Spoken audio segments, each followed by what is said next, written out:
Assalamualaikum warahmatullahi wabarakatuh. Kita akan memulai hari ini tentang keanekaragaman hayati di Indonesia. Persebaran fauna yang ada di Indonesia dibagi berdasarkan dua garis Wallace dan garis Weber. Garis Wallace ini memisahkan Pulau Sumatera, Jawa, Kalimantan, Bali dengan Sulawesi dan Nusa Tenggara.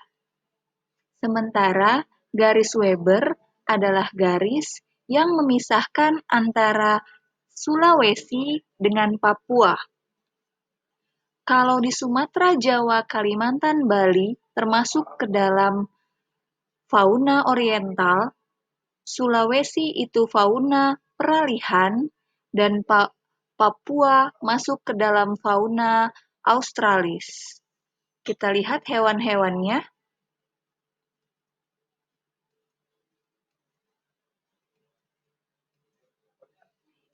Ini adalah hewan-hewan yang ada di wilayah oriental, ada harimau, badak, banteng, bekantan, gajah, dan orangutan.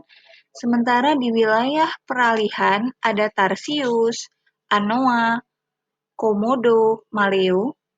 Kalau di Papua atau Australis ada walabi, cendrawasih, dan kakak tua. Persebaran flora di Indonesia itu tidak berdasarkan garis Weber dan garis Wallace. Indonesia itu terdapat hutan hujan tropis, di mana kondisi tanahnya basah, tidak ada musim kering, keanekaragamannya itu sangat banyak, kemudian terdapat tanaman liana, tanaman yang batangnya panjang, agak ramping dan berkelok-kelok.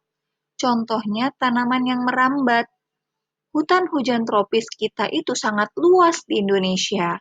Contoh tumbuh-tumbuhannya adalah ada kantong semar, mawar, kemudian ada bunga bangkai, ada bunga anggrek, dan ada bunga lili. Sangat banyak. Kepunahan flora dan fauna di Indonesia tampak Ibu jelaskan di tabel berikut. Ada musang, dugong, dan lain sebagainya.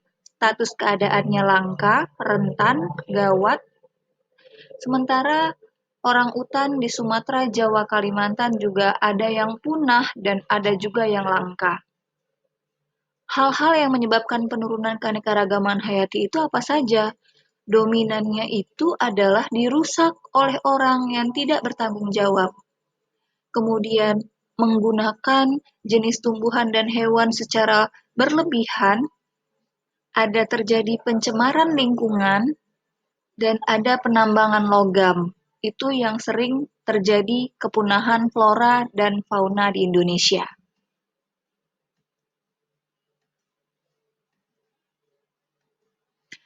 Upaya pelestarian keanekaragaman hayati di Indonesia ada dua. Yang pertama in situ, dan yang kedua ex situ. Pelestarian in situ adalah pelestarian keanekaragaman hayati yang dilakukan di tempat habitat aslinya, contohnya taman nasional dan cagar alam. Kalau ex situ, pelestarian di luar habitat asli, contohnya kebun binatang, kebun raya, plasma nutfah, dan kebun koleksi.